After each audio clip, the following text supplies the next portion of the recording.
Lions for Lambs may seem like a play in that it has more to say than to show, but that's not entirely a bad thing.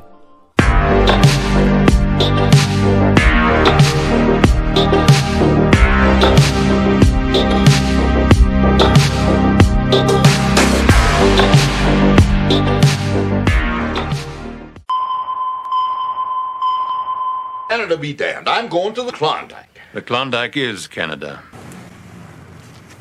Giorgio, you be doing just fine, brother. I've got an idea. Or at least I've got an idea about ideas. Oh, please stand back while my fucking head detonates. In the film industry, having an idea and something to say about it used to mean something. But as time goes by, that feels less and less common.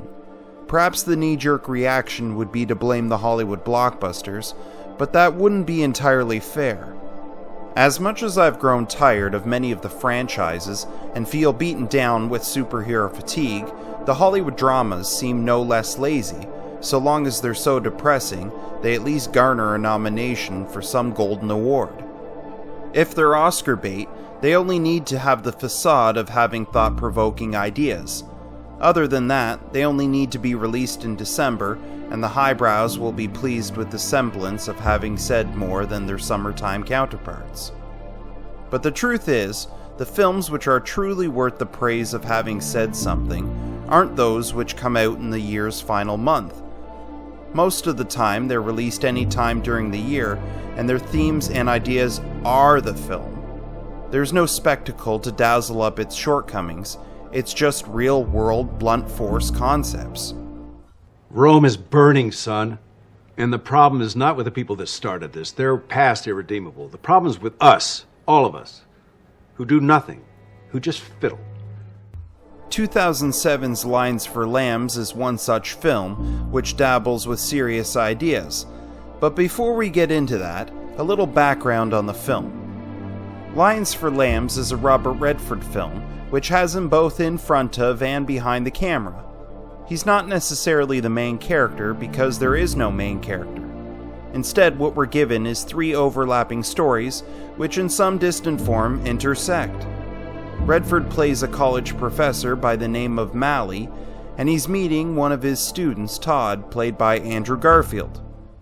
I realize that my gifts aren't my theories, but my ability to recognize great potential in others and maybe give them a little shove when they need it. You think I'm one of those people? What do you think?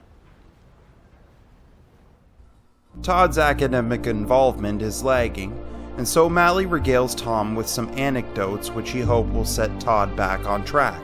Anecdotes about Mally's former students, Rodriguez and Finch, played by Michael Pena and Derek Luke, and how they came to become soldiers in the War on Terror in Afghanistan. Listen up.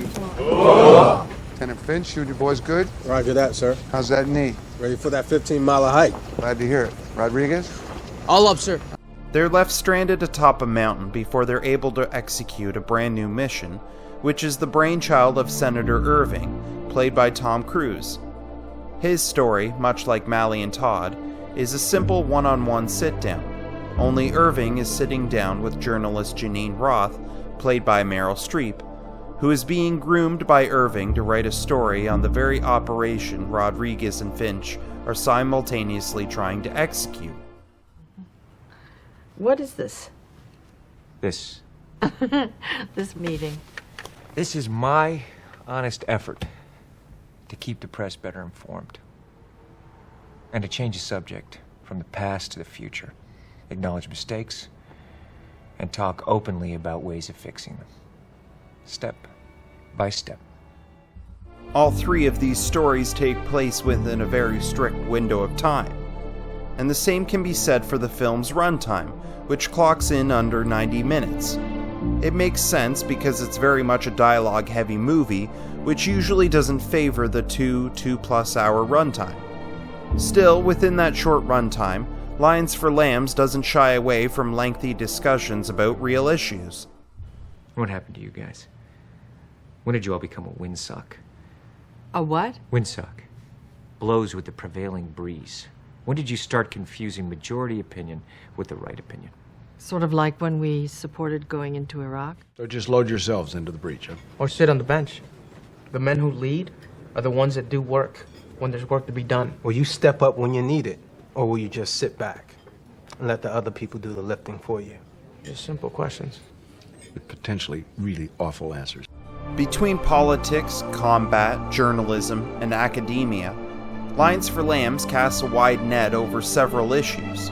They may converge under the framework of America's 21st century war on terror, but greater implications are made which go beyond the Middle East. Lions for Lambs asks questions, debates the answers, and then asks more questions. It's more cerebral than active, which isn't necessarily a bad thing because the star-studded cast brings down the hammer from time to time to compensate for the lack of activity with balls-out acting and exploration of concepts. That's right. If we don't do this, Howard, who's going to do it? This is the job. These politicians, these journalists, everybody that says, oh, well, if we'd known then what we know now, it's bullshit. It's bullshit. It was all right there. We knew it. If we had bothered to connect the dots. But we didn't, did we? We just rolled over. Right? After 15 years, much has happened in the world since Lions for Lambs was released.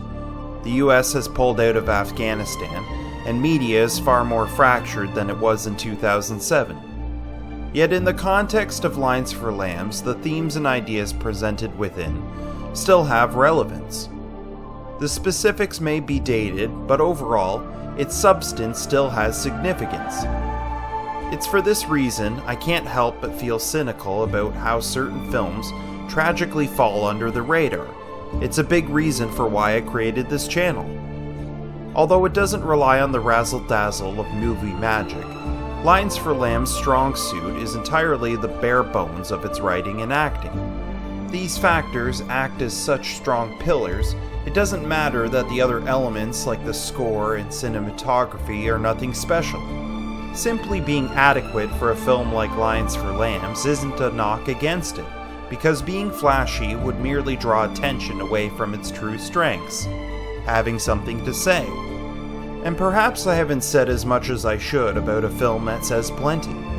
But if you haven't seen Lions for Lambs, my hope is that this will have sparked some interest with you to discover those things for yourself.